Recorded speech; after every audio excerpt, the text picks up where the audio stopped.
Hello, welcome to Board Deck and Dice. We have crash landed on a planet as different corporations and played the prototype, or should we say the Kickstarter preview of Lander, which definitely it was about an hour a player today. Have we hit 3 hours for this? About 3 hours? So yeah. With learning, I think learning was quite, you could learn as you were going to a degree. It was quite a quick explanation. We did it while we were setting up, and we played the full menu. We just went straight in. Reading the rules, I thought it was going to be kind of a more aggressive terraforming Mars, which sort of, but not quite. There's definitely elements of that. Elements of Catan, which is a game I don't like, but I do like this. And it's all about achieving your mission stars. And they come in a number of flavours. They come in missions, which come in silver and gold, and accolades, which are awarded at the end of the game to the player who's achieved them best, and that's tracked during the game.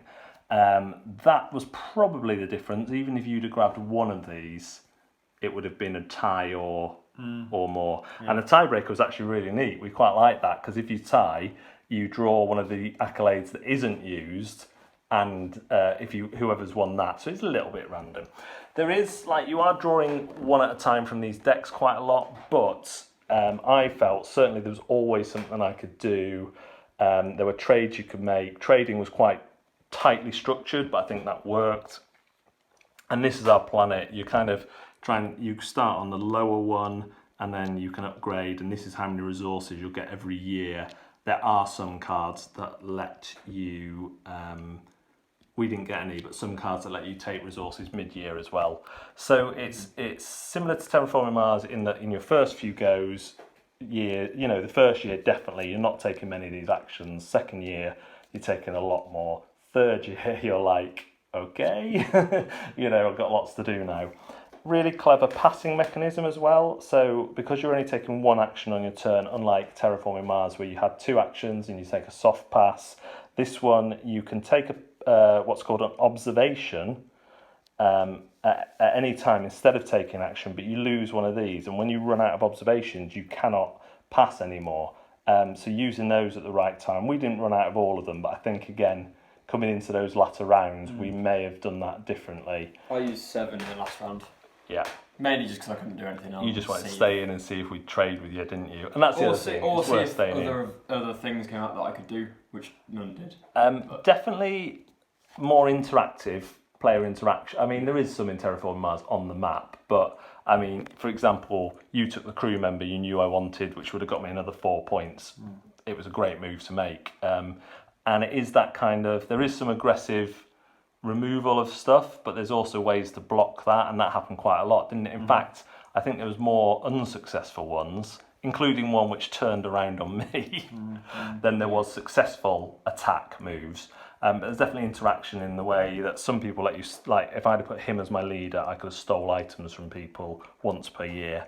The powers on it's amazing actually, all the crew have unique powers. I didn't feel like any were overpowered. I quite liked yours at one point, but then I could go through the top 6 cards and get any card I wanted, and that quite helped building up my.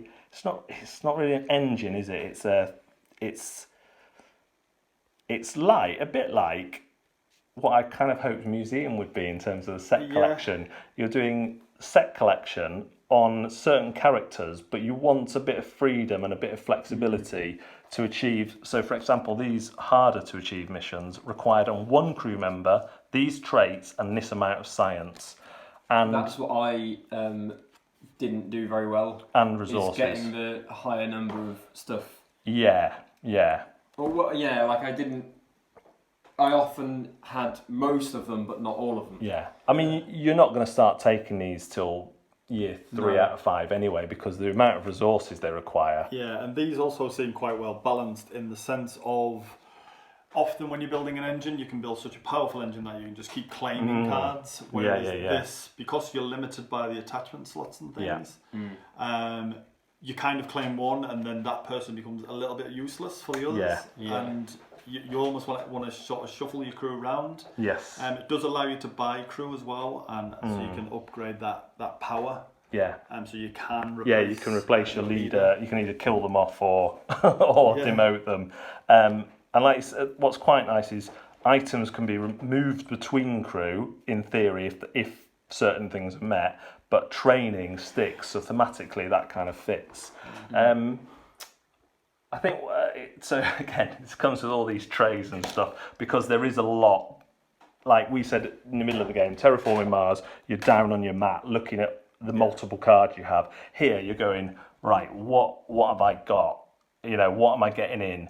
And I think you said at one point it'd be nice just to have maybe a little tracker down the side because you're using these to track things anyway. Yeah. I'm getting 3 food at the minute. I'm getting 3 food, 4 steel, titanium, and 4 energy. Yeah. Just so you know where you are. And actually, because it is a kind of conflicty game, and there are chances to take bases off people, that would help with that as well. That would speed up those decisions. I think that could be a digital thing that somebody makes post-game. Yeah. It doesn't have to be included in the game. Or even, we could have been tracking it through the game. That's true, yeah. Because there's only 3 resources.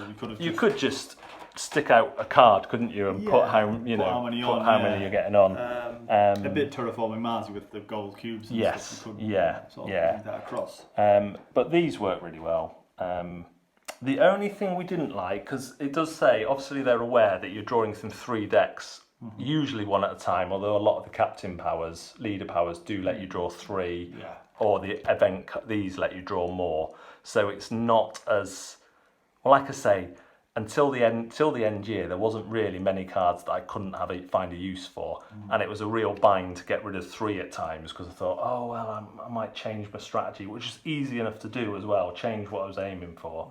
But there are also in the full game these event cards, and that's where there's a massive pile of them, but in the top level game, you draw 1 each. But they can be personal or they can be corporate. So, but the player who draws will draw it. So this one just gives 1 plus food, for example. This one, there's a choice. All players must pass their leader left, including attachments, or right. And the player who draws that changes. All players must return their leader to the bottom of the stasis deck. Each player draws a new crew member. Great for shaking it up, but when they were a personal one, I mean, the one you had to kill someone, didn't you? Yeah. That's what I was trying to find. It was a bit. You had to kill someone or kill someone and change your mission. Yes. So this only affects you. You must kill 1 member of your crew. For your sacrifice, replace them with the next crew member in stasis. That might be positive, but usually you stack them up with loads of cards you want to use, or place this card on top of the deck, and no crew members may be drawn this year. Yeah. So there usually is a less bad choice, but that was the only place where luck, particularly on, I mean, you came second by 2 points. Yeah. Particularly on one of the early rounds. There was 1 round I think it was round 2, wasn't it? Yeah, I was the last player. You 2 had already picked your cards and they were quite good. Yeah. And then it came to me and I actually had to kill off one of my crew members. You had to discard something that you didn't have. A card, an item you didn't have, or kill someone. Yeah. As one of the options, and then the other option was kill someone and change your private mission or something. So you just were like, I've got to kill someone. So I might as well change the mission while I'm doing it. It's the only part where we felt that was, and we said, could there be 2 event decks that you choose from? So 1 personal, 1 that affects the whole team. So at least if it's a bad one for you, it's going to affect everyone else. But you might go, I'm doing all right. I'll choose a personal one just in case it's good. I do like the way they shake things up, and as we've said, this is surprisingly easy to build up. We've all. I mean, you went down to one crew at the end of the second year, didn't you? And but you built back up fairly quickly. Even though, when you look at all the stuff you can do and the costs, it looks expensive, especially in year 1. And when you look on the back for the more basic modes, you're like, what? That's so cheap. But the game does provide you with resources and with cards every year from your company. So that was our biggest question mark, I think. The nature of events could ruin a year for a player, which is quite big in a 5-year game. Any other thoughts? I didn't get enough resources early on. I should have gone on some of these that were more. So I went on that one, which was stupid to do first because I couldn't upgrade it. Yeah, not. Then it also meant I wasn't getting titanium for ages, so I couldn't upgrade or expand for like 3 years. Or not really. So I should have done that earlier. And Simon did well getting 3 2s at the start, didn't you? So your first year probably negated a little bit your bad second year. I was like, how do we let him do that? Because you're kind of like, ooh, because you start with 18 out, so a hex. So we've built out down here quite a lot, up there quite a lot. There's kind of an extra row on there. Simon? Yeah, it was good. I think trading was quite good in this. I was expecting it to be quite like when you first explained it, like Catan, but it really wasn't because it was timed. Yeah. And because you basically just say who's got this thing, and if somebody accepts your trade, there's no more discussion. It's just cards on the table. There's no more discussion, Mark. At that point, you're like, And it's like a minute, I think, that time, and it just feels really pacey and desperate to try and get the thing that you want. And there's clever limits, like 2 to 5 cards total. Yeah. And also the idea that you both put down collateral. Yes. The trading doesn't happen, the collateral switches anyway, Yeah, so that's you might amazing. actually go in for the collateral. At one point I had a card that let me do 1-to-1 direct trade, so I was just trying to get as much resources from you, just trying to bleed you dry, because I knew I could change it into whatever I wanted. So I really like the trading in this. Yeah, for a game that has so many decks of these are just resource trackers basically, aren't they? For a game that has 3 fairly key decks of cards, and then you've got your crew, your objectives, and your events. I played this at least 2 years ago, and it feels like a game that's had that amount of testing and balance because. Like you say, I was worried about luck with those 3 decks. Didn't feel it during the game. Felt like we were all, even though Mark was last by a long way, I didn't feel like he wasn't competitive. I felt like I was like, oh, he might do this, and I wanted to still take opportunities to remove his stuff. And then I noticed that he kept getting cards that stopped me removing his stuff. That was the worst when you reversed mine. Yeah. It felt good. You had to destroy your own. I'm just looking at the decks actually. This action deck is bigger than touch the side. No. Really. There's still. Yeah. There was obviously some repeats. The free crew. Bigger than those 2 as well. There was ones that let you have leaders are quite a lot in there, but there's some nice choice ones as well. We have 2 sides. 2 sides. So basically, we've really liked that. The reason they've done it this quality is so you can play before you pledge, which I think is really nice, shows real good belief in their game. If you're in the northeast of England, you can contact me via the Lander website. My email's on there, and we can arrange a game of this. And Simon might even take it to Huddersfield one time, if anyone, the guys that I know, want to play it.